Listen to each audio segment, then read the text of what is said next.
Assalamualaikum warahmatullahi wabarakatuh. A'udzubillahi minasyaitonirrajim. Bismillahirrahmanirrahim. Innal hamdalillah nahmaduhu wa nasta'inuhu wa nastaghfiruh wa na'udzu billahi min syururi anfusina wa min sayyiati a'malina. May yahdihillahu fala mudilla lahu wa may yudlil fala hadiya lahu.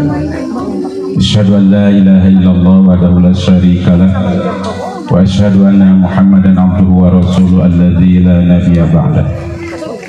Allahumma shalli ala nabiyyina Muhammad wa ala alihi wa ashabihi wa man tabi'ahu ila yaumil qiyamah, amma ba'd. Ayyuhal hadirin, ittaqullaha haqqa tuqatih wa la tamutunna illa wa antum muslimun. Faqala ta'ala, a'udzu billahi minasyaitonir rajim. Bismillahirrahmanirrahim. Wa min ayatihi an khalaqalakum min anfusikum azwajan litaskunu ilaiha wa ja'ala bainakum mawaddatan wa rahmah. Inna fi dzalika laayatin liqaumin yatafakkarun. Faqala Nabi sallallahu alaihi wasallam, an-nikahu sunnati faman raghiba an sunnati falaysa minni. Hadirin rahimakumullah, marilah kita panjatkan puji dan syukur kehadirat Allah Subhanahu wa taala. Alhamdulillah, pada pagi hari ini kita bisa berkumpul dalam acara yang sangat suci, yaitu kita akan menyaksikan prosesi akad nikah antara Cep Fajar Adiatma Espar MPD, putra dari Bapak Haji Ahmad Helmi dan Ibu Hajah Neng Yuliadinsih, dengan Neng Sinta Aulia Kusmawandi, putrinya Bapak Peri Kusmawandi dan Ibu Santi Sona. Kita berdoa mudah-mudahan acara ini berada dalam kelancaran, amin ya Allah ya Rabbal alamin. Hadirin rahimakumullah, pada khutbah kali ini atau wasiat atau nasihat nikah ini, saya ingin sampaikan yang pada hakikatnya bukan hanya kepada pengantin saja, kepada Cep Fajar dan Neng Sinta, tapi kepada kita semuanya sebagai orang-orang yang telah menjalani rumah tangga yang sudah lama, khususnya juga kepada diri saya sendiri. Cep Fajar dan Neng Sinta dan hadirin rahimakumullah, dalam Al-Quran pernikahan ini disebut dengan sebuah janji atau ikatan yang dikenal dengan mitsaqan ghalidh. Itu ada dalam surat An-Nisa ayat 21. Ibu bapak nanti bisa melihat dan mempelajarinya. Di dalam Al-Quran hanya ada 3 kesempatan, hanya ada 3 hal penting ketika Allah menggunakan kata mitsaqan ghalidh. Yang pertama, ketika Allah mengambil janji dari nabi-nabinya, khususnya Nabi Ulul Azmi. Yang kedua, ketika Allah mengambil janji kepada Bani Israel sehingga Allah mengangkat Bukit Tursina. Dan yang ketiga adalah pernikahan. Para ulama menjelaskan kenapa pernikahan itu menggunakan kata mitsaqan ghalidh, sebagaimana Allah mengambil janji terhadap para nabi dan kaum Bani Israel. Karena pernikahan itu adalah peristiwa yang agung. Pernikahan itu adalah janji. Pernikahan itu adalah janji yang pada hakikatnya bukan hanya kepada istri kepada suami, suami kepada istri, tapi kepada Allah Subhanahu wa taala. Mitsaqan ghalidh itu adalah ikatan yang mengandung komitmen yang tinggi bagi suami istri, sehingga ada berbagai konsekuensi yang harus dipahami oleh orang-orang yang telah melakukan pernikahan. Saking kuatnya, ulama menjelaskan bahwa salah satu di antara misi setan itu adalah terjadinya perceraian di antara suami istri. Dalam sebuah hadis yang diriwayatkan oleh Imam Muslim kalau tidak salah, setan pernah mengumpulkan balat-balatnya. Kemudian anak buah si setan itu melaporkan berbagai kegiatannya. Ada yang telah menggoda orang sehingga tidak sholat, ada menggoda orang sehingga minum khamar. Tidak apa-apa, tidak ada apa-apanya menurut si setan, si iblis itu. Tetapi ketika ada salah seorang, ada salah setan ya, ada setan, anak buah setan yang lapor kepada setan ketika dikumpulkan, saya telah berhasil menggoda suami istri sehingga suami istri itu bercerai. Itu langsung angkat jempol. Inilah kedudukan tertinggi yang diberikan. Jadi prestasi yang luar biasa ketika setan bisa memisahkan suami istri. Oleh karena itu titip kepada Cepajar dan Neng Sinta, karena ikatan pernikahan bukan hanya kepada manusia, disaksikan oleh manusia, pada hakikatnya disaksikan oleh malaikat, disaksikan oleh Allah dan merupakan ikatan agung. Maka jagalah ikatan itu sampai kalian kedua-duanya meninggal dunia, sampai nanti ilal jannah, bersatu lagi keduanya di surga. Amin ya Allah ya rabbal alamin. Oleh karena itu Bapak wasiatkan, ingatkan kepada kalian dan kepada semuanya, khususnya kepada suami, jangan gampang mengeluarkan kata-kata cerai. Ulama fikih sudah jelas menggariskannya, apalagi dalam keadaan marah, jangan gampang mengeluarkan kata cerai. Pilih ceraikan, diceraikan 3 kali terus jatuh talak sembarangan, talak tidur. Hati-hati, walaupun dalam berbagai keadaan emosi seperti apapun, jangan keluarkan kata-kata itu cepat ya, ditahan aja gitu. Sebab sekali lagi pernikahan itu adalah ikatan suci, ikatan agung yang disaksikan oleh Allah Subhanahu wa Ta'ala. Yang kedua, kita melihat dari ayat yang sering dibacakan dalam acara pernikahan yang saya bacakan tadi dalam surat Ar-Rum ayat 21, bahwa tujuan pernikahan itu adalah litaskunu ilaiha. Kenapa tujuan pernikahan itu litaskunu ilaiha? Karena manusia itu diciptakan berpasang-pasangan. Ingat, Al-Quran Allah menggunakan kata azwaj. Azwaj itu terdiri dalam rumah tangga adalah zauj wa zaujah. Ada zauj suami, ada zaujah istri. Allah tidak menggunakan kata lawan. Allah tidak mengatakan aku menciptakan manusia berlawan-lawanan, tapi Allah mengatakan aku menciptakan manusia berpasang-pasangan. Bahkan bukan hanya manusia saja, wa khalaqa kulla syai'in azwaja. Allah menciptakan segala sesuatu berpasang-pasangan, litaskunu ilaiha, supaya apa? Supaya benar. Yang Bapak ingin ingatkan kepada calon pengantin dan kepada semuanya, bedakan antara pasangan dengan lawan.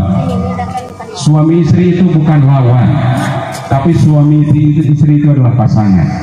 Yang namanya pasangan itu saling melengkapi. Suami tidak ada yang sempurna, istri pun tidak ada yang sempurna. Justru kesempurnaan itu akan muncul ketika terjadi hubungan suami istri, ketika terjadi pernikahan. Kekurangan istri ditutupi oleh kelebihan suami, kekurangan suami ditutupi oleh kelebihan istri. Beda dengan lawan. Jadi kalau pasangan itu adalah membangun hubungan untuk membangun litaskunu ilaiha. Litaskunu ilaiha itu adalah kedamaian, tentram, sejahtera, tenang, itu litaskunu ilaiha.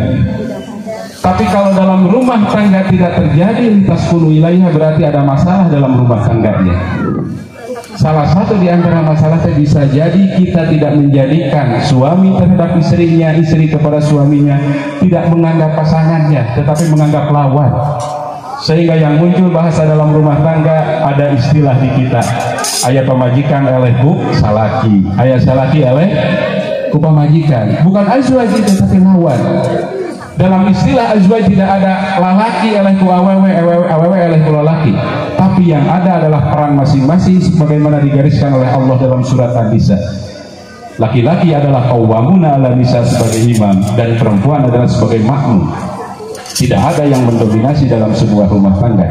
Yang ada hanyalah peran-peran yang dilakukan oleh masing-masing. Oleh karena itu Bapak ingatkan, maka setelah akad nikah, Cepajar pahami posisi Cepajar, nanti akan menjadi imam. Neng Sinta juga nanti akan menjadi makmum. Apa tugas imam? Membimbing.